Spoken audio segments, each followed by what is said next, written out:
The Edifice Complex podcast is brought to you by DCM, the drawing specialists, Tether, get smart, get tethered, Blue Rhythm commissioning software, and Sensor Suite, the future of intelligent buildings. Welcome to the Edifice Complex, the property design and development podcast. Let your hosts Adam Muggleton and Robert Bean keep you up with who is innovating and doing great work, perspective on the adjacent possible, and challenges to the status quo. Welcome to the Edifice Complex. I'm Robert Bean, your co-host and unofficial mediator, here with my colleague, official agitator, friend and Yoda, most everything to do with buildings, Mr. Adam Muggleton. Say hello, Sir Yoda. Hello, Yoda. So, interesting one today, right? We are sort of international and at home all at the same time, right? Because absolutely, yeah. we have a native French speaker on, who's not going to be speaking French. It'll be glad to know because I don't speak French. That would make for a very horrible interview. Although studying 5 years of French at school as an English boy, yeah, that's how the English roll. We study French for 5 years and don't pick anything up. Yeah, clever, right? Same here, yeah. So anyway, that's and also interesting subject here, right? So let's get into it. Yeah. So I first ran into our guest today at an industry training course where we were actually both students, and with her years of experience and her master's degree in building science and sustainable design, she was definitely one of the most qualified people in the room, probably teaching the course instead of being a student. But it was great to finally meet her. And here we are today. So welcome to the show, Amélie Caron. Hi, nice to be here. Yeah, listen, you founded EcoSynergy in 2009 to promote energy efficiency across the country, really, and because you've been working in many provinces. But more importantly, to influence, I was really actually inspired by this, more importantly, to influence and inspire current generations to create a sustainable built environment for themselves and future generations. That's a big thing to take on, and so we're glad to have you here to talk about. So tell us your origin story. How did you get to where you are, and why is that so important to you? Well, I thought about that question for many days, and really it was kind of just circumstantial. When I graduated in 2001, I was a city inspector for a city, and I really liked that scope of work, being on site, and I already had some background in the old R2000 program, and I figured, I should really stick to that. So I took what we had at the time, and you two will relate, the Yellow Pages book, right? The Yellow Pages book, and I went to find home inspectors. And so I went down the list, and I found this dude in Quebec, and he was like my first mentor, and then I just drank the Kool-Aid. And the thing about building science, which in those years, it always existed, but I think now it's a scope that is more refined. People know a little bit more what that means. Is we have buildings that are really, really old. And, in 2 years of diagnosis, I had the opportunity to troubleshoot houses that were built. My oldest house was 1789. Wow. 2001. So, when you start looking in history, and I was only 3 years old at that time. You look really good, Robert. You got to give me what you're taking, because I'll take some of that. I'll take some of that. Yeah. But it was really, really cool, and then that's where I drank the Kool-Aid is, when you look at how they were built, what they used for insulation. Like, I found some baby's clothing from the early 1930s that we took out of the wall, and just happened that the family had a young child, and so they actually dressed the baby because it was fine, right? Because those houses were not efficient whatsoever, so everything in them stayed intact. So other than dust, and I found some old Gazette printing sheets that were used as they were acting as a vapor retarder, and and that's when I really started thinking, wow, this is really, really cool. And then I migrated to new construction, and I thought, wow, why, we have all these technologies, and how can we make it better? And then you get into all the questions that people ask. Oh, my house does this, I'm not comfortable there. And I find that we're humans, right? So we thrive on negativity. It's way easier than to thrive on positivity. So, right? Yeah. And so I was hearing all these things, and I said, okay, well, we're spending all this money, and all we do is kick and scream about it. So maybe there's something to be looked at. So I fell into it, and I opened up EcoSynergy because honestly, I had a huge argument with one of my first bosses at the city in Quebec. And in the end, he basically told me, he says, Em, you're never going to be happy until you run your own ship. And I said, well, I don't want to run a company. I just want you to understand what you're trying to hire and what you're asking of that hired person. And they're not in sync. So that was my point. And then fair enough, 3 years later, I was in Alberta at the time. So I moved from Quebec to Alberta in 2007. In 2009, I opened EcoSynergy for all those reasons. And I mean, I don't know. I think my quest is more an entrepreneurial quest. I just love business, and I fell in the science of it just because I like to know how things work. So I don't know that there's an origin. I just love knowing how things work. Evolution, not an origin. So for people who aren't familiar with how the patchwork of Canada. So when I first moved to Canada, I was under the assumption it was one country, and I moved here in 2013. Oh, how wrong I was. This is like 10 countries loosely knitted together with some really bad sewing. So just for context, you moved from Quebec, which is very French, very European. It's got this really defined culture. And you went to effectively Canada's version of Texas. So yes, I did. Why Alberta? Yeah. Okay, well, there's a funny story. So for somebody to move, pack up and leave, okay, so this decision took place in 3 weeks in my head in Quebec. I was stuck in traffic on Champlain Bridge, and for people that have been to Montreal before the new bridge, it's a pain. And I had it. And I had my friend with me, and I told her, mark my words, not 3 weeks, wait, 3 months. I said, from this day forward, 3 months from now, I'm out of here. I'm done with the shithole. So 3 months later, fair enough, I subleased my rent. I had a little dinky apartment, whatever. And love life sucked. Nobody wants to be with somebody like me, quote unquote, right? I'm way too wild, or, I'm not a housewife kind of stereotype. So even over there, I was, everything kind of went down the drain. I thought there was more to life than that. And so a month before departure, I started calling my friends and said, hey, we need to get together because I'm leaving. And they're all, well, where are you going? I was like, I told you 2 months ago, I'm leaving this place. I'm going to Alberta. And they're like, really? You were serious? I mean, never doubt Miss Caron, and don't doubt me, because you're going to fall off your chair every time. So there I went, packed my trailer, and I was scared. And I guess I drove across the country, and I thought about Calgary, but then I had to remember why I left Montreal, mainly for health issues. So I thought that Calgary was like Montreal at the time.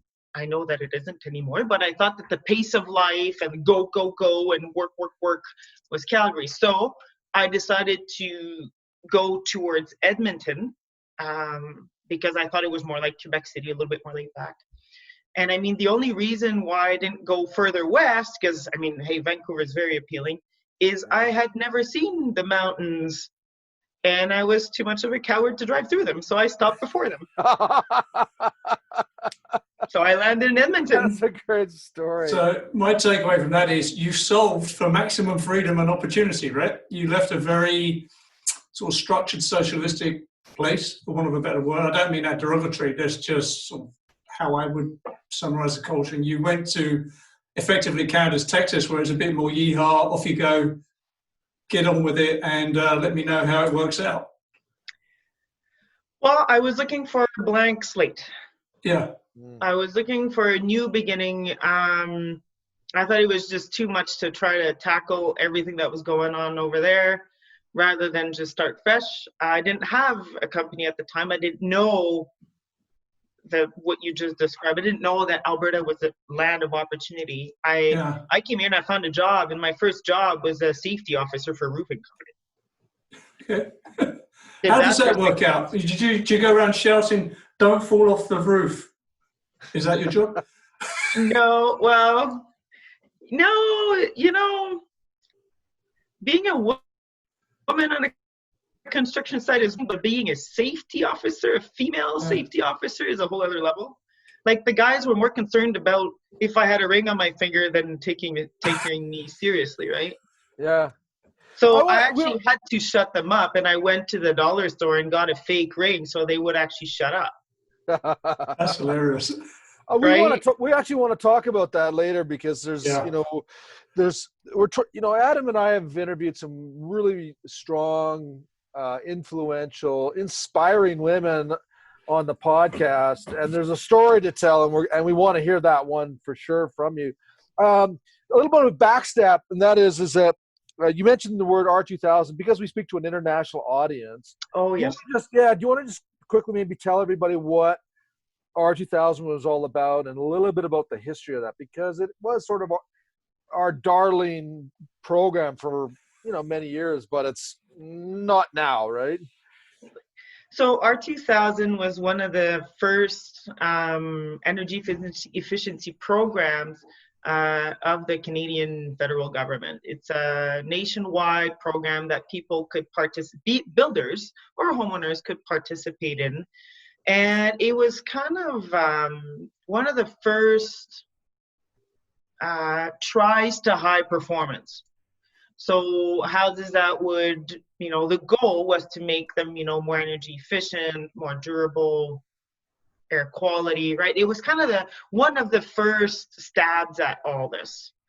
And I can't remember the years that it started. I think it started in the mid-90s or something.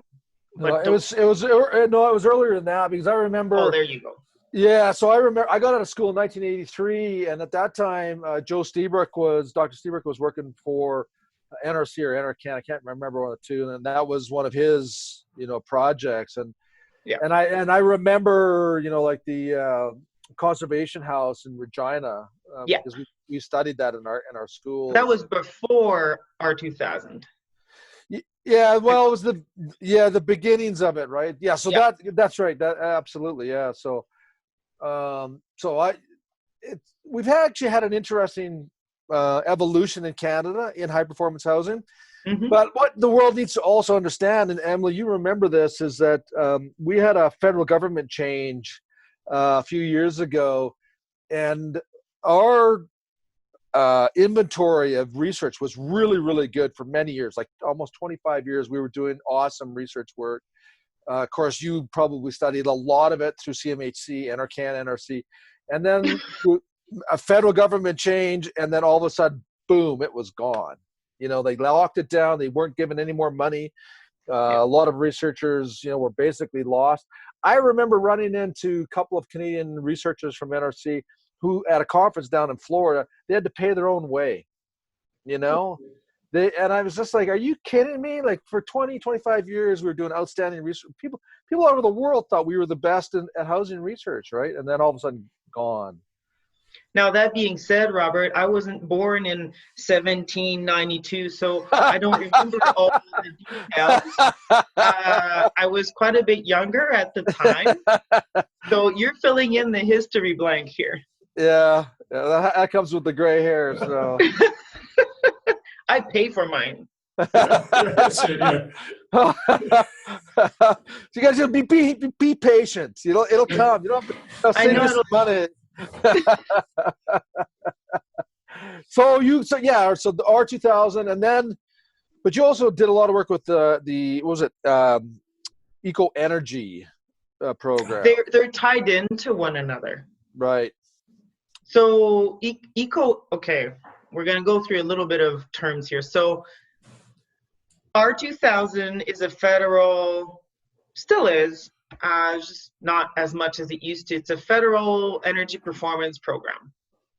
Energuide, which is the same sticker that you see on all your appliances, and they have Energuide for cars too. So if you shop for fuel efficiency cars, you can actually find, weight versus engine. You have it for cars too.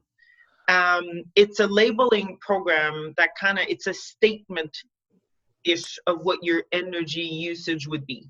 It's an estimate. It's not a guarantee, it's a statement. Okay, so you can have labels that don't look so good. Energuide is the backbone of many of the different programs that exist today, which LEED uses Energuide, Built Green uses Energuide, a lot of other programs that would run on subsidies, so CMHC subsidies, the Canadian Housing and Mortgage Corporation subsidies, they have an Energuide scope. So Energuide is like the national benchmarking program for energy efficiency. Ecoenergy is another federal program, but that's a financial incentives program. And Ecoenergy was built on the backbone of Energuide as well. So if you had an Energuide of whatever, Ecoenergy would give you whatever amount of money. So in 2010 is when 2009, 10, 11 is when that was going really, really strong. It was also in the same time as the first Equilibrium net zero pilot project in Canada. So it was the first stab at net zero energy. Okay. And Equilibrium, that is a program that still exists. Is that correct? I don't think so. It was a pilot project, and I don't remember how many houses in Canada were built through that pilot. Okay. 14 comes to mind, but I'm not sure. There was a few, 1 or 2 per province kind of thing, and they just wanted to see what, so this was a funded program, not all of it, but we got some funding, and we took our first stabs at what net zero energy could look like. Yeah. So, go ahead, Adam. It's just interesting hearing this history because, I've been in Canada a long time now and I'm Canadian, plastic as I may be, right? But it's interesting hearing that history because, we're talking about residential housing here, and one of the problems with residential housing is people think it's an investment. It's not, by the way, but that's a subject for another day, right? And it's confusing, right? Because for me or any of us on this Zoom, like buying a house, we would know what we're looking at, but most people don't. So then they get this menu of confusing, like this program, that program, this thing, that thing. Yeah. As someone who's a bit of a free market boy coming in from the outside, I was personally confused as someone who works in this business. And I'm a big believer in get rid of all these programs and just put the cost of energy up. Let the market solve this problem, right? Yeah. Right? That's the answer. Take all that money you were given to fire everybody, sorry, if you work in these programs, right? And then just put the price of energy up every year. You say for every 3 years or 5 years, the cost of energy is going up and it's taxed, let's be fair, right? But it's a user tax, and that way you influence user behavior, right? So if it costs me every 5 years, I know the cost to heat my home and run my home is going to go up exponentially against inflation. I then have to take measures to deal with that, right? And then the market solutions arrive to present that. Now, that's a free market worldview, clearly, right? But we saw that in Alberta in 2014, was it? That the natural gas went up to like $14 a gigajoule. And this is the problem in Canada where everyone relies on cars and there's still a lot of propane and oil heating going on. You get the pitchforks out and the peasants revolting very quick when you start putting energy costs up, right? Yeah. And that's the problem. So I suppose there's a question here in my long-winded thing here. So net zero energy, right? This is going to be the new program. There's going to be this net zero that, net zero this, right? So why can't, I guess this would be a province by province thing or state by state thing. Why can't someone say, government will say, right, if you get your house to net zero, verified, using someone like you to verify that, or you build to that, you get property tax at 50% off for 10 years. That's how you affect change. Mm-hmm. Make the incentive, and you don't push the change, you let the change evolve through an incentive, right? I guess I have a different take on incentives. Yeah. I think if incentives are well managed and they are rolled out properly, you'll get that kind of shift. Yeah. On the flip side, I find that if a service or something is subsidized, it takes the value out of it. Yes. So let me explain. So in the retrofit market, okay, if there's a market that could really use guidance on how to make their houses better, no matter what that looks like, okay, older houses, 70s and lower or older, they see no value unless it's incentivized to hire a team like CARS or other groups to do the analysis and tell them where they should be putting their budget, considering of their goals. Right. Right? Nobody wants to pay for that. But don't you think that paying maybe, I don't know, I'm just throwing out $1,000 and you have 25 grand to throw on a renovation, isn't that good spent money? No, because there's no marble countertop in that budget. But it was also a program, the retrofit market always, a lot of time has been, subsidized. So, like, don't get me wrong, I would do what I do for free just because I'm a nerd like that and I love talking about this stuff. But ultimately, if I don't charge, people attach value to Correct. a dollar sign. Yep. Unfortunately. So, yes, subsidies, but carefully. It can only be something that'll push off the cliff. It can't be something that'll give them a parachute. You've hit on something that most engineers don't get, right? I'm not an engineer, by the way. Yeah, I know. Price is a signal, right? Price is a signal. Yep. So if you give something away for free, the signal you're sending is it has no value. It probably has value, but that is the signal received. Mm-hmm. Does it cost 150 grand to make a Porsche? No, it probably costs the same as it costs to make a Ford Explorer. But the signal Porsche put out there is exclusivity, high value. It becomes a virtue signal or a status signal, right? So, this is my problem with engineers. I know one of the probably top 5 building services engineers in the world. So if this person was a top 5 lawyer or surgeon, they would be earning $1 million a year plus. Our society values the top 5 building services engineer at less than $200,000 a year. And that sucks. And that's why housing sucks and buildings suck, right? Because as a society, we don't value it. Yeah. There is somehow, it's a commodity. Yeah, it's been commoditized. And we somehow got to make that value, we got to step out of that value trap and say, right, you want a great house and it's very great. It's going to cost you. But you're going to be happy to pay that because you're going to get something great at the end of it, right?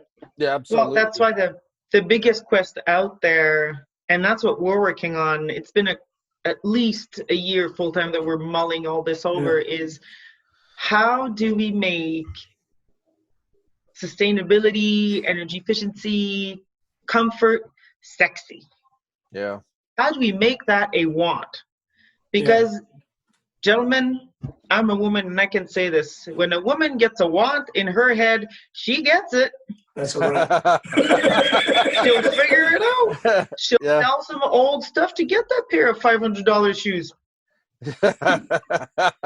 So I think there's just 2 ways around this. It's either we find a way to make better construction a want, which I think is pretty challenging, or they buy it and they don't know they're getting it.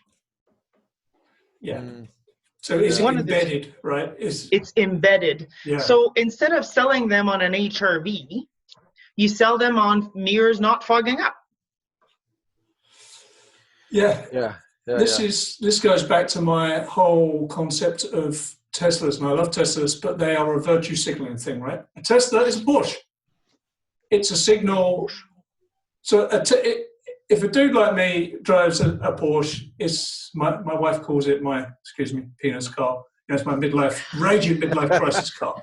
I don't know. Porsches it's a signal, right? It's a status signal. Like if you have an Apple phone, that's a status signal.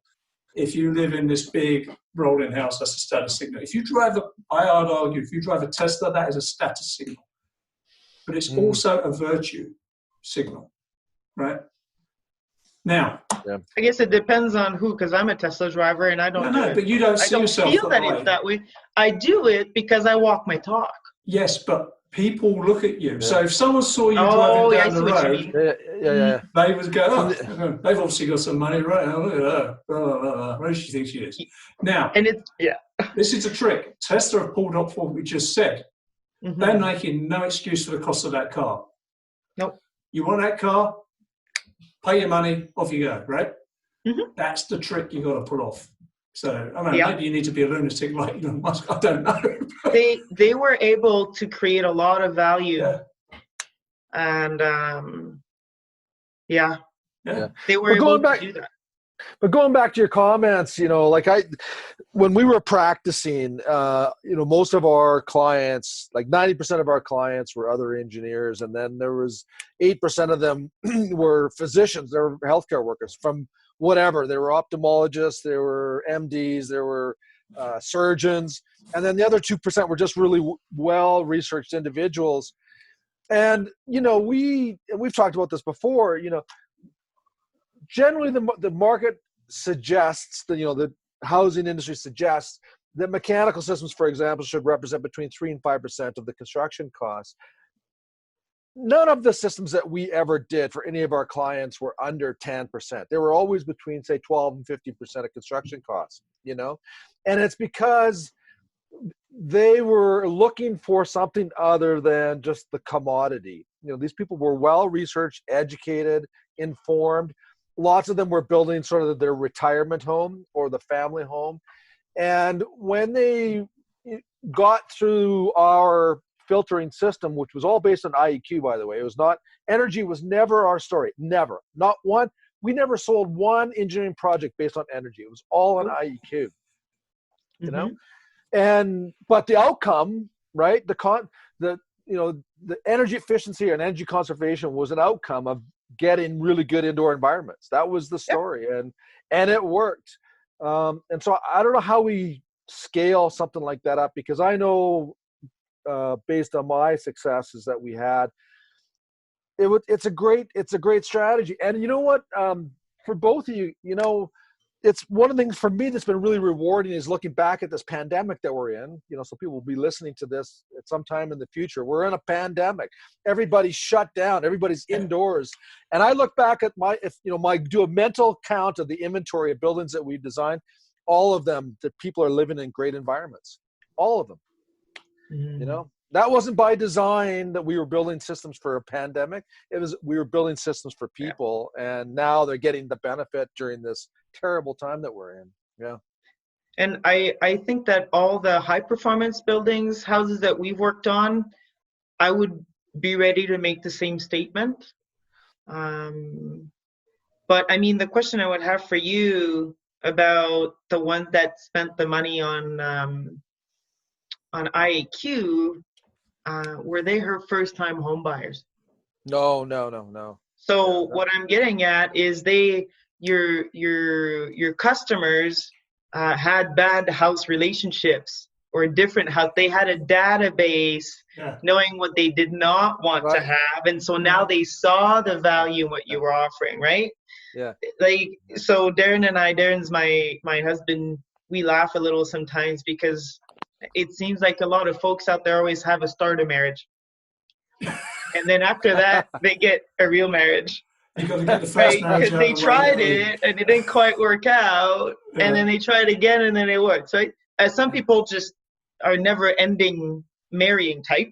Yeah. Some people never get married. Yeah. But I feel it's the same. It's all a human conversation. Is I find that we're a very reactive species. Yeah. We're not very proactive about things. The ones that are, we're seen a little bit as la, you know, what are you talking about? Thinking about it. And we learn by a trial and error. So, okay, I had cold feet in my kitchen, so I'm not going to have a cantilever there anymore because that's where I spend my time, right? Kind of thing. Yeah. Or they remember the things that they didn't like, or they don't even know, right? But you think that after 3 or 4 houses, they would, you know, I'm getting up there. I don't want my joints to hurt. I like my moisture in my house because I'm sick and tired of coughing. My nose bleeds. My eyes are itchy. And, you know, I want my hardwood. I don't want that plastic stuff. So let's go do it right now. The Edifice Complex will continue in just a moment. Can you find the drawing and supporting documents you need in less than a minute? Now you can with Eco. It's simple. Just type what you're looking for and press enter. Eco knows your building. Speak with a drawing specialist today. Ask about our special offer of painless onboarding plus 6 months free with Eco. Visit podcast.thedsoffer.com. That's podcast.thedsoffer.com. Robert, I have questions. Why aren't our buildings more like cars? Shouldn't our buildings warn us if something is wrong and could impact our health and safety? Why can't our buildings tell us how efficiently they're working? Why? Well, they should, Adam, and they can. You know, our philosophy is designed for people. Good buildings follow. This whole indoor environmental quality thing is becoming real important all around the world. Well, Tether have developed a mobile access property identity engine, and that enables landlords and property managers to monitor indoor environmental quality metrics plus energy consumption. It's all about making better decisions based on real-world information. Get smart, get tethered. For more information, go to tether.co.nz, and you can also hear from Tether CEO Brandon Van Blurk on our June 2020 episode of the Edifice Complex podcast. And now, back to the show. What I've always been mystified about, right? So taking the Tesla as an example. So someone said to me, a net zero house is a Tesla with bricks, right? It's a virtue signal. But why is there no market for the Tesla houses? So there should be, I hate the word should because I should be a billionaire and I'm not, it's a useless word, but there should be, right, a market for housing and people who want that housing that is energy efficient, IOQ, meets all your IOQ, meets all the health and well-being issues, right? Ticks all them boxes and can still look fabulous, can still be high-end, can still be high-finish. That market does not seem to exist. It's normally an eccentric architect who's cashed out, sold his firm, and done that, right? Who else does that, apart from lunatics like us? Well, and that's what I was saying earlier. I think we have to start selling high-performance houses the same way we sell high-performance cars. Yes. Because the thing is, a car, I've never sold cars, but I would be ready to bet that as soon as you can get the person behind that wheel for a test drive, they're sold. Yeah. Because now they're going to feel it. They're going to interact with it. Yeah. They're going to use the brakes, right? They're going to shift. There's a huge emotional connection. Yeah. Right? Yeah. In a high-performance house,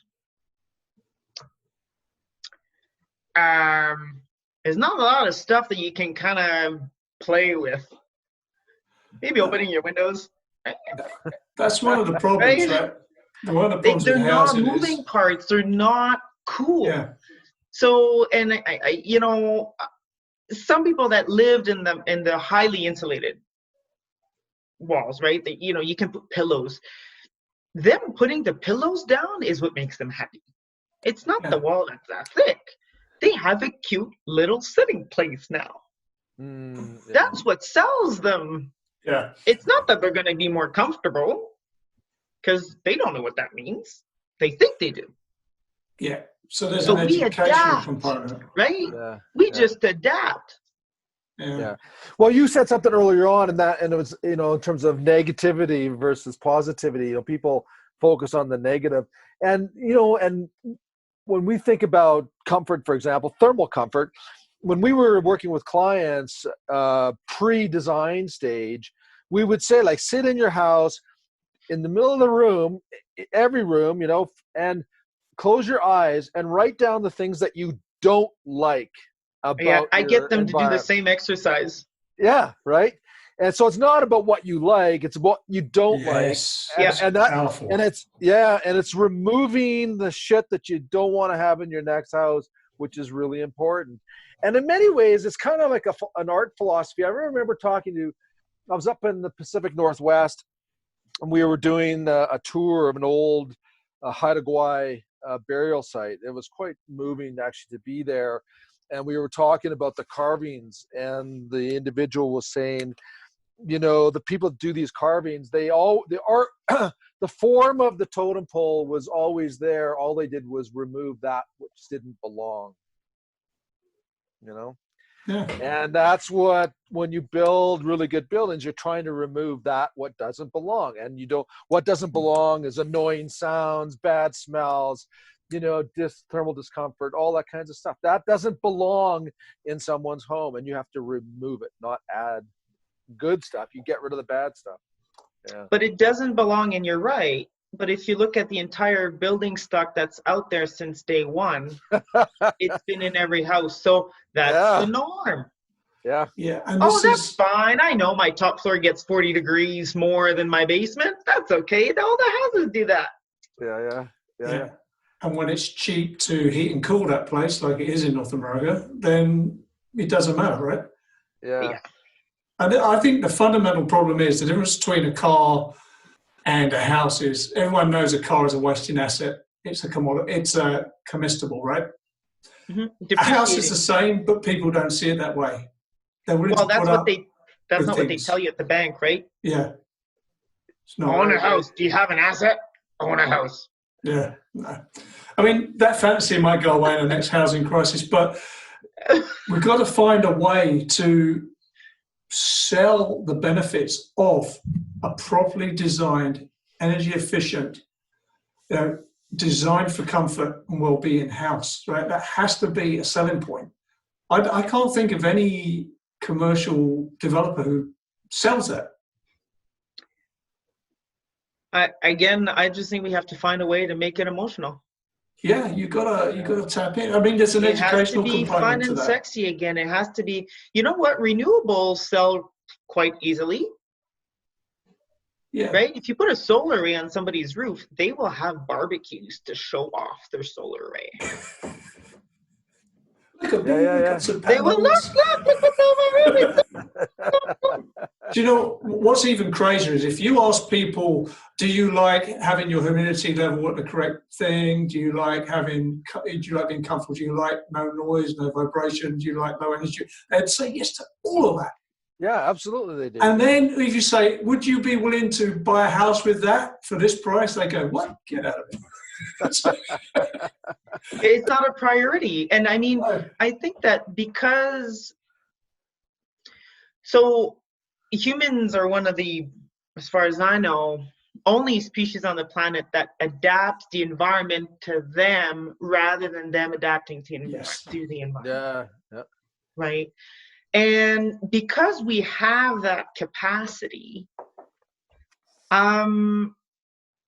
we know that we can fix it, or placebo goes a long way, right? As soon as we have a belief that we change something, we're good. It doesn't have to be real, but we're good. Right? It's awesome, right? Yeah. So if you tell them that there's an extra cost, then they're going to say, oh, no, I'll work around it. Yeah. And they will. Yeah. So this is the argument for building code in a way, right? So, everyone's all over the show. Everyone's drinking Kool-Aid of various flavors. So one answer is, this is coming from the libertarian, that you have to adjust the building code to incorporate a lot of this stuff. Then it becomes the minimum design level, right? So that's the argument for building code. The problem is the building code is a political football. You start off with a horse and you wind up with a 5-hump camel. That's the problem with the building code, right? Well, there's that, and there's also that we have 4 main climate zones in our country. Yes. And the national code addresses all of them equally. That's why the provinces, Ontario, Quebec, BC, and probably some in the Maritimes, also have their own provincial codes that are supposed to supersede the national one. Because now they've adapted the code to their climate. Isn't this the argument for performance-based building code, that sort of then the performance is the target, and that naturally deals with the difference in climate zones, right? Yes, but I wasn't referring, like, take energy out. Like, don't even think energy. Structural, water management, rain screens, topography, ground soil conditions, right? So all these things, fire propagation, right? All these things at the national level are like, they're all kind of equal. And then as you get into the different provinces, those things should be revised a little bit, right? Yeah. Right, and that's why BC has a code, because, I mean, a big part of their building code is seismic. Yeah. Because they're on the fail. Yeah. Well, we don't have earthquakes in Alberta. Yeah. Well, and that's the same thing. I mean, you get down to the Lower Mainland, I mean, the water table's like right there, right? Yeah. Well, that's completely different than when you're in the middle of the prairies where the water table's like 100 feet down, right? So you can't have the same building requirements in Vancouver as you do, you know, wherever. Take it, Rosetown, that's Saskatchewan. Where, that's where the national code is, bare bone minimum. And I know, you want another funny story? Yeah. So, read it. It has to be about 10 years ago. I was in Edmonton talking with a builder, and he said, yeah, the building code, like, that's a guideline, right? I said, excuse me? He said, well, you don't really have to do it. It's a guideline. I'm like, it's a suggestion. It's an idea. It's illegal. You can get sued for this. You don't have one in your... Oh, no, we don't. We've never looked at the building code. And your building houses. Yeah. Oh, that's awesome. That sums up the whole residential building industry. Stigma, right? I mean, yeah. They rely on their trades. The trades know their codes, but then they're all in silos. But I mean, that was a big difference from you moving from Quebec, where the building goes on the construction site and everybody's ordered in, and multiple trades multitasking at once on site, and here it's one at a time. Yeah. It's a long time to build the house here. It's called the Wild West out there for a reason, right? True. But it was quite the adaptation, Yeah. I'm just noticing the time, Amélie, and I know you're on a huge tight schedule here. Earlier on, we started to talk about women in the industry and your story, and I want to talk about that because you're not only from a technical point of view, but also your business acumen. And so talk to us about that. I mean, I was looking through my website, but we started the website in 2004, and I think it was in 2008 I was reading, documents about the influence that women have in architecture and engineering and how they make better decisions than men do.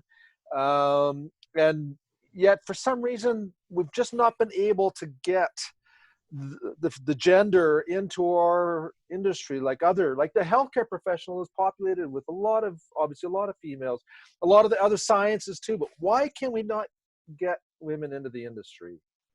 What's going on there?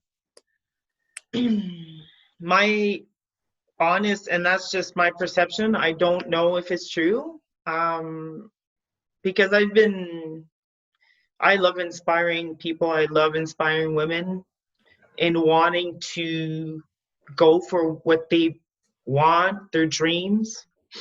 And honestly, I think they just don't believe they can do it. Why is that? I just think it's...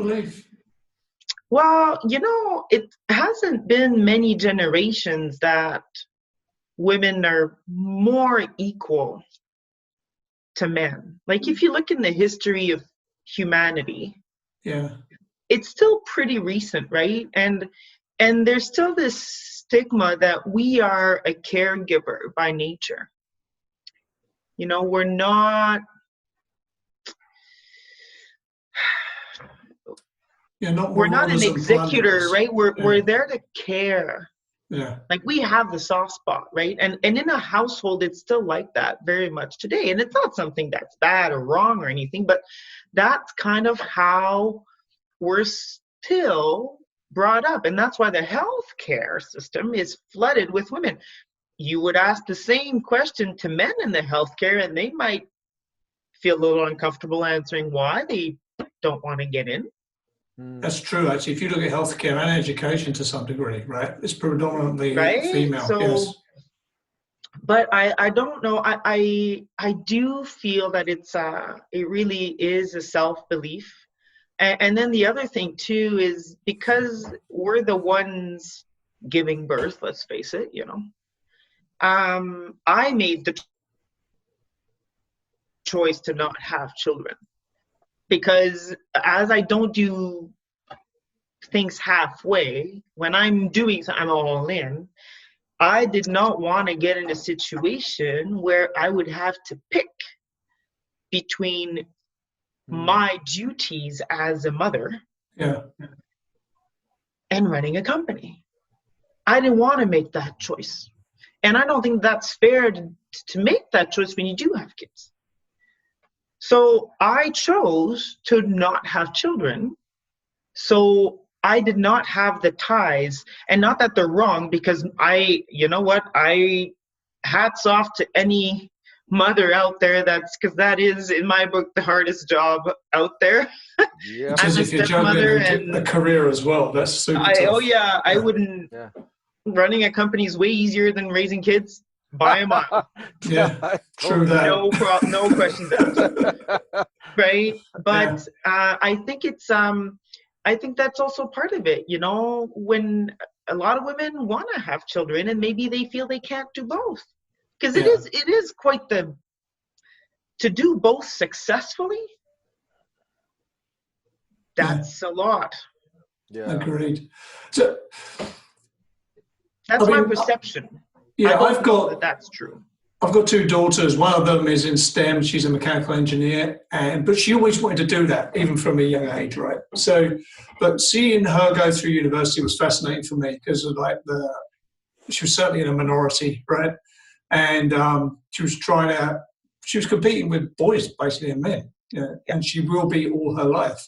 And luckily, she's got a lot of my sort of like Genghis Khan genes going on there, right? So she doesn't let it get her down. Do you know what I mean? Yeah. But there's the reason men are successful, I think, is because they're delusional, aggressive, and assholes mostly.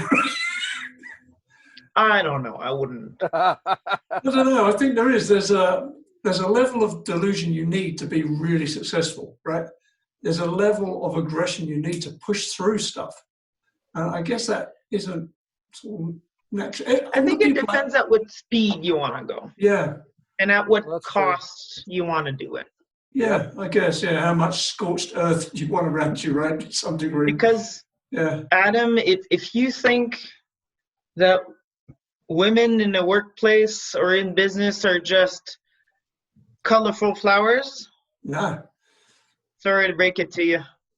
I have a working theory that women are way more ruthless than men, right? Way more ruthless when push comes to shove, right? But it's the belief in that, the belief in pushing through the obstacles, I think is you have to be cut out. Yeah. I think that going into a market that you will be a minority, you have to be aware of that. Yes, and you've got to go in with open eyes and say, okay, am I willing or ready to work harder? Yeah. To prove myself over and over again.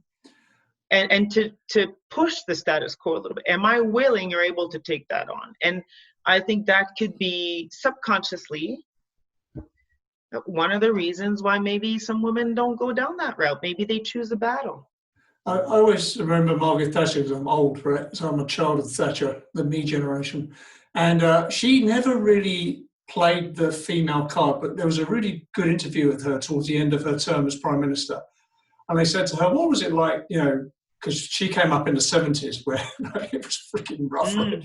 And she said, the interview said, so what was it like being a woman holding these high-powered jobs? She said, the truth is you have to be 2 or 3 times better than the men around you, right? So that is a filtering system on its own. And to her credit, she was. I mean, she dominated politics in the UK for 10 years, right? And the men around her just could not overcome. You have to do that for less money. Yeah. So it's doable, right? It is. But it's not about, it can't be about pride. No, you got to believe in it. Purpose will drive you. Yeah, and you've got to push through it, I guess, right? You have to have something that'll push you through all those hurdles. It can't be a money thing, and it can't be a pride thing. It has to be a purpose thing. As far as I'm concerned, anyways. Yeah, and that's, when I go back to your statement that you have, in terms of inspiring generations, that's when I started when we introduced you. That was one of the things that really, impressed me about, because you have this vision of what you want to do and how you can influence future generations. That's a big statement. It's on my dream board. I look at it every day. That's awesome. That's awesome. And honestly, it drives every decision I make because you have to stay focused. It's not easy. I mean, and I can't change the world, and I don't want to. Honestly, that's way too much work. But I can change or possibly influence my circle of influence. Yes. Yeah. And that's what I'm after. Do things by example, inspire by example. Yeah. Show the world that it's possible. Don't victimize, own up, find solutions, be creative, have the conversations, and let's get down to the root challenge here, not the perceptive challenge. Let's actually talk about it. I mean, to paraphrase Gandhi, you're doing the right thing. Be the example, right? Be the thing someone point to and say, I want to be like that. Yeah. Well, they might not want to be like that. I don't know. You need examples. But it just shows that, if you put your mind to something and you let go of the small stuff and you really kind of go where you think you want to go. Like, you never know for sure because there's always so many things that get thrown at you on a regular basis, but you do your best to keep on track. And then after decades, you look back and you say, wow, I did my part. Yeah, I did what I could, Yeah. And I didn't go under with it. I didn't go sick with it. I had fun with it. So I guess ultimately to me is when I'm in my deathbed and that's it, I don't want to regret anything. And to date, I don't regret anything I've done. I want to know to my core, not in what people think, but to my core with, honesty and genuinity that I, as a being, did what I think I could do to help generations or women or whatever that is. Yeah. I want to know that I left something behind. Yeah, so footprints in the snow, I call that. What footprints are going to be left behind you? But that only works in Canada. In the sand, maybe in Mexico. See, I've become Canadian by osmosis. Well, that's a great way to sort of segue into the end of the show here. Yeah.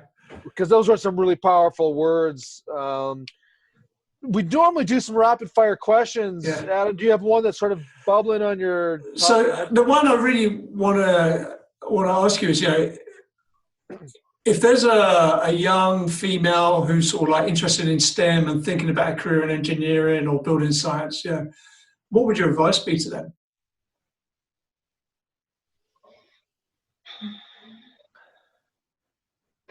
Be ready to say the same thing for the next 20 years. Out of my way, I'm doing it. Is that? I mean, forget women in a minority setting. Sustainability is a really tough nut to crack. Oh, yes. When I signed my first contract, I was 19. Ooh. And my first employer in this field, I had all these legal statements. And in there it said, okay, if you leave, you can't start to compete for 5 years. You can't do this, you can't do that, blah, blah, blah. I was employed. And I'm like, wow, that's heavy. I mean, really? And he says, you're going to find out that what I'm teaching you today, you're going to be repeating in the next 20 years, word for word. And fair enough, he's right. I am still floored that what I learned in 2001 by my first mentor, I'm still presenting about today, and people are still, Yeah. Yeah, I know what you mean. So my be patient. In sustainability, building science, as a one, be patient. That's what the turtle on my forearm is, patience. And that's why it's that big, because I'm not patient anymore. I want to know, so you got your master's degree in Austria, if I remember correctly. Is that right? Mm-hmm. Yep. So if you're addressing, some graduating students who are considering going on to get an advanced degree, either your master's or your PhD, and they're looking at an institute outside of their normal neighborhood, if you will, what do you say to them about taking that journey, that step, going abroad to get an education? What's your advice to them? Well, I mean, when I took my degree in 2010-ish, I met the university dean in Whistler for the Olympics. They were delivering the Austria House to the mayor of Whistler for the Olympics. And so the Danube University was there showcasing the program. So I went all excited, like, oh my God. And I just figured, okay, well, let me do a little bit of research here. So I went online and I tried to find similar programs at the time.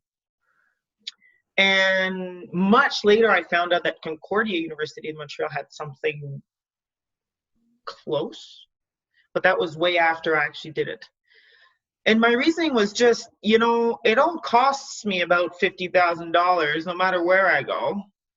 So why not go in a place where in 15 years I won't be expired? Correct. So I went to one of the world leaders and I took my degree over there because that's where we talk about comfort, and not just thermal, like glaring. So, lighting comfort, thermal comfort, IAQ comfort, we talk about, and we bring the human piece, and that's where I really loved it. Like doing the comfort calculation was like my favorite part of the course. I'm like, oh my God, this is so cool. I get to pick how I'm going to dress and how I'm going to heat and how I'm going to cool and how I'm going to do all these things. It was awesome.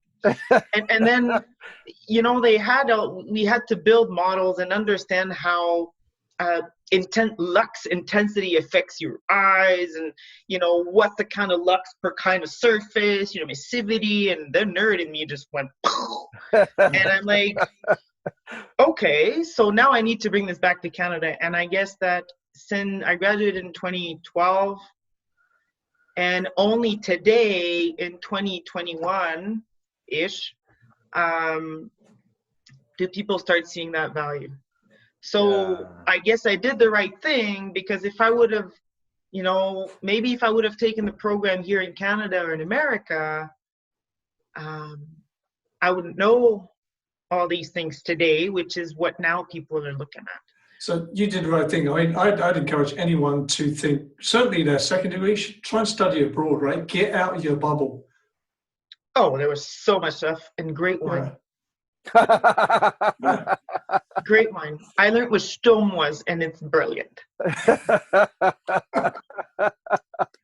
had a blast, and it was an amazing adventure. Being in a country where you can't speak French or English, really. Learning German to a degree. I mean, I put my foot in my mouth a few times. It was funny, but ultimately, what they've done and how they do and their line of thought, like the cultural difference, I find is what makes this the biggest driver. Yes. They build things to last over there, whereas here we build them with a maintenance plan. I'm going to quote that. Yeah. Right? We want that continuous work. We want to continuously fix stuff. Yeah, that's the frontier mentality in North America, right? Yeah. Cheap build materials, put it up, push it down, change it, maintain it. It's not a long-term game. Think about everything. Yeah. I think about every sector. Yeah. Most of them are built, even the medical sector, built on a maintenance plan. Nobody makes money on somebody that's cured. Oh, yeah. Oh, you're going down a dark rabbit hole there. Yeah, totally. Right. Well, so I mean, that's just that's the culture here in North America. It's a little bit more disposable. Yeah. I call it frontier culture, and it's real, right? It's a real thing. Resources are different here. Time spans are different. Worldviews are different. That's why going and studying abroad is really important. I would argue that the UK and Europe, which aren't the same thing, by the way, are probably one generation ahead in their thinking on the built environment, I would say. And also, that was my from the UK. It's just objectively, I've worked in 21 countries, and I can tell you that is true. Yeah, that was my feeling as well. When you look at the building codes in Austria and Germany, comfort is code. Yes, well, every program that design is built around comfort. Like even the passive house piece, like it's a TEDI or thermal energy density unit target, but ultimately the way they calculate their efficiencies and their heat recoveries are based on a comfort approach, not energy efficiency approach. Yep. I like that comfort approach versus energy. So I'm getting some good buzzwords off you here. Anyway, that's awesome. Yeah. Towards the end now.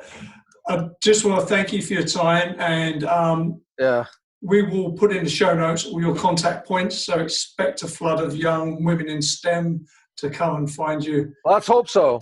Yeah, I hope so as well. Yeah.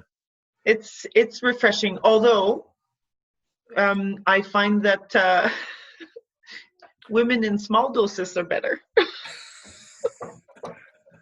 If you have a room full of cats, it doesn't work out either. You need to find that balance, right? And I don't know that it's a number thing. Absolutely. I think you want to have, because there's a different mindset. Yeah. And I love my women partners, but I mean, I'm not taking anything away from my male partners. Now, I'd love to see a reasonable split, a 40-50% split would be perfect for this industry, right? Because you get that balance in there. Yeah. I don't know. I don't know. I think that, I mean, it's just my experience in the workplace, like in a firm or, I find that if there's, I don't know if it's primitive or instinctive or what happens there, but if there's, way fewer male genders, like guys, and they're surrounded by women or females, it's like the women start competing against each other. Yeah, that's true. Actually, I've seen that. Right, and then if you get the one woman and 25 guys, the guys don't necessarily compete for against each other to get the good graces of the woman. They kind of just they just want to test the minority to see if they're par. If they should be. And once that's established, then we're good. Yeah. I find it's a very different dynamics, and Right, that's my experience. Yeah. I'm not saying it's everyone's, but that's what my experience was. And I think I prefer, I think we need to, I don't know that it's a numbers thing. I don't know that it's a 50-50 kind of number, male-female thing that we need to be looking at, but more of a balance between mindsets. And if you can have 2 females for 5 men, and that's the magic formula, then I think we should go with that, rather than saying we need 3 of each and you're still not getting the optimal brain power. Yeah, I'm not forced prescribing numbers at all. I think there's a natural equilibrium for everything. We just don't know what it is, right? That's, I think targeting equilibrium is, but that's the hard piece. We have to try but equilibrium is probably a better approach than prescriptive numbers. And you have to accept that it might not be fair on how you want it when you go for equilibrium. That's the problem, right? No, but we can easily measure that, right? You can measure that with outcome. Yes. And success. Yeah. Right? It doesn't have to be a number. It could be the reach. It could be the influence. It could be a lot of metrics. Yeah, that's true. Okay, so listen, we're coming up on the hour. We'll wrap up now. So thank you for coming on. Really appreciate it. Yeah, and, thanks for having me. I'd like to get you back next year to talk about pressurizing houses and seeing how much they leak. You want me to talk about that now? No, we'll get you back for another episode. We'll get you back. Because that's a subject on itself, because that's fascinating. Because there's some objective Robert, science. I just want to put a caveat to how we met. Sure, yeah. Do you remember we were comparing Excel sheets? Oh, you nerds. We were sitting one next to each other, and that's right. He was snooping on my screen, I was snooping on his screen, and then he asked me what I did for a living, and that's how we met. That's right. I remember we're that now. We're comparing Excel sheets. His are way more elaborate than mine, but I got his attention. So it was like an Excel arms race, was it? It was. Yeah, that's right. I remember that too. Okay, Emily. Well, that's a great story. I love that. So thank you very much, and we'll see you in the next one, okay? And thanks, we're out. Thanks, Emily. The Edifice Complex will continue in just a moment. Adam, it's time to thank some people who are on our side. Blue Rhythm Commissioning Software. Blue Rhythm is the commissioning software I've been looking for. Most projects I consult on suffer from poor information and document management. Frankly, it's just chaos out there. Blue Rhythm removes this chaos. It is a secure, always available cloud solution designed to work on any computer, tablet, or smartphone. Their Android and iOS apps allow seamless transition between online and offline work. But what I like most about Blue Rhythm is their painless and fast onboarding process.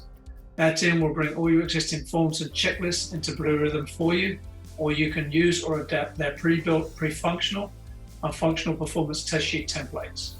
But it's more than that. It enables collaboration, automation, and easy planning and project management for all your projects. Blue Rhythm provides amazing support from a team that really understands your industry. To find out more, go to bluerhythm.com or call country code +1 612 460 8305. Also, you can hear from Blue Rhythm President Andy Martin on episode 26 of the Edifice Complex podcast. Robert, we there yet? I'm bored. Adam, I know it's hard to believe, but the future has finally arrived in Canada. How's that then? Well, smart remote building and equipment management is now available from SensorSuite. Go on. SensorSuite, yep. They're an innovator in smart building technology. We like them. They can monitor, control, and optimize anything in your building, saving you time and energy. You mean SensorSuite are moving Canadian buildings into the 21st century? Yeah, I know, another hard thing to believe, but they're doing it, and they're saving owners money with efficiency gains. Okay, I'm in. How do I find out more? Got to go to sensorsuite.com or call 1-855-773-6767. And also check out the July 2020 episode of the Edifice Complex podcast and listen to SensorSuite CEO Glenn Spry. And now, back to the show. All right, Adam, another excellent interview. It was great to have Amélie on. She, always brings a perspective Well, it's interesting because we hear the same things repeatedly from women coming into this industry, but it's not just advice that's good for women. It's good advice for everybody, about following your passions. You have to get in it for the right reasons and really believe in why you're doing it. That's not just good advice for women. That's good advice for everybody, Yeah. I love that. There were some nice things coming out there. We were talking primarily about residential, and we definitely will get her back on to talk about building pressurization testing. But I love the fact that she just didn't accept anything, right? So starts off as an inspector in the city of Quebec, thinks, well, this sucks. I don't like living here. And at that point, most people would stop and just carry on, right? Yeah. Not her. She gets in the car, moves over, essentially emigrated to another place. Yeah. Totally. Canada's vast. By the way, everyone who's listening, it takes 9 hours to fly one end of Canada to the other. That's how big it is, right? Second largest country in the world. So she moves halfway across the world, goes to Alberta, starts again, reinvents herself. There's a life lesson there, right? You can reinvent yourself any old time you want. Yeah, totally. Yeah. Love that, man. I love that. So one of my notes was, when we were talking to her, and I've known Amélie now for a number of years, but she is an adventurer and she has no problem taking risks, and obviously demonstrated by her story. She made some really interesting comments about subsidies taking out the value of things. That was a great insight. Yeah, you picked up on that right away. I noticed that. Yeah. And that's so true. Because there's this always government, just come in general, they want to try and do the right thing, right? You want to affect a good change. The real arguments come in how to do that, right? Mm-hmm. Is it subsidy? Is it pushing up prices, letting the market solve it? There's always this tension between. But you never get a lot of discussion about why things don't work, right? A new guy gets elected or girl gets elected, and this is my way, we're going to do it. And there's never a post-mortem to say, well, did that work? Did it suck? Maybe we shouldn't repeat it. No one has that conversation, do they? Yeah. And then both of you got onto the discussion about embedded value. Yeah. Which I also thought was an interesting strategy. Yeah. There has to be a way to market some housing, the way a Tesla is marketed, as a high-end, high-quality product. Because, all right, Tesla starts as a super thing, it's an expensive thing for rich people, right? But as it becomes adopted, the price falls, right? So if you could perform this trick in the housing market and say, here's a developer, we're doing these high-end things, and they're based on comfort and energy efficiency and net zero. And then as they go into the market and people buy them and use them, and then the benefits come out, it sort of matures the market, right? And it starts diffusing down the cost chain, cost graph. Yeah. That's the thing. I think there's a real gap in the market for a developer who wants to do some boutique development, but do it at that level, right? Solve for comfort, solve for energy, solve for net zero, but still be fashionable, gorgeous, and have all the things in it that you would need to have a nice life in that home, right? Yeah, totally. Yeah. Just as a sidebar discussion, I'm doing some research work for a project that I'm working on a business proposal, and it takes 3 days to build a Tesla. It takes less than 24 hours to pump out a Toyota Corolla. It takes under 3 months to build a Boeing 737 out of the plant in Washington. It took less than 2 years to build the largest cruise ship now, Royal Caribbean, something of the seas. I can't remember what it was. So as you know, you could take so let's just summarize here. Less than 24 hours to build a Toyota Corolla, less than 3 days to build a Tesla, less than 3 months to build a 747, less than 2 years to build the world's largest ship cruise liner. It takes 2 years to build a 30-story high-rise, and it takes 2 years to build a 1,700 square foot home. That is, dude, Send me them stats in email. I'm going to put that out as a meme. That is everything you need to know about how much the building industry sucks. It is so backwards. And, when you think about the Royal Caribbean ship, right? Yeah. The power plant to move the ship, the thermal electrical systems to keep it running, the plumbing, it's, the complexity is off the charts. The complexity is like off the charts. Yeah. And, the ship itself can house 6,000 guests. There's a crew, get a load of this, there's a crew, 2,000 people on the crew, making every 6,000 people happy, right? Running the ship, the cooks, all of that kind of stuff. 8,000 people can sit on that ship. It took them less than 2 years to build that, right? And so it's just like, man, what is wrong with property development that it takes us so long to do such archaic stuff, like making a building, One of the problems is it's always local and there's no competition, right? Yeah. Ontario, right? They put out all these proposals. 90% of all bids are won by two firms, Elliston and PCL. Now, in a free and open market, that would never happen. No. So,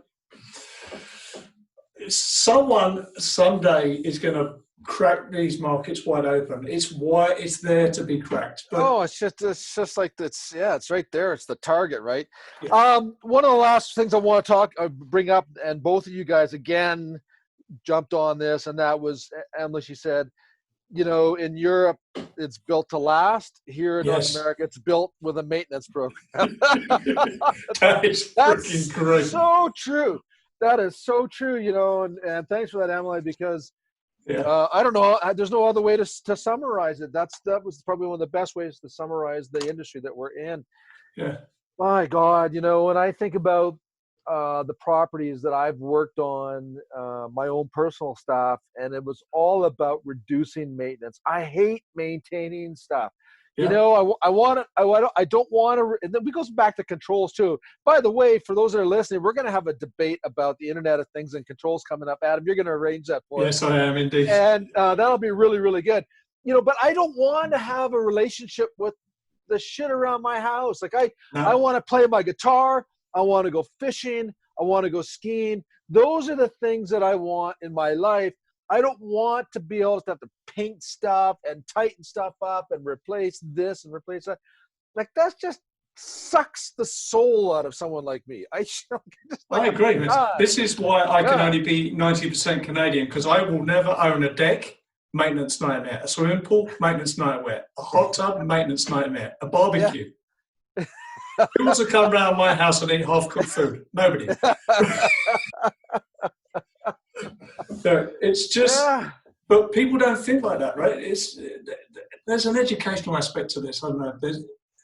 As a psychologist, but that was great. I really enjoyed speaking to her. I love people that, she didn't suffer from the sunk cost fallacy. She said, "This sucks. I'm moving."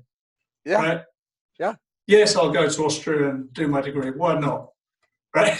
I love that. I love that. Like, who does that, right? Not very many people do that, but I love that. And then that really is kind of a representation of, the Emily's core, who she is as an individual, Yeah.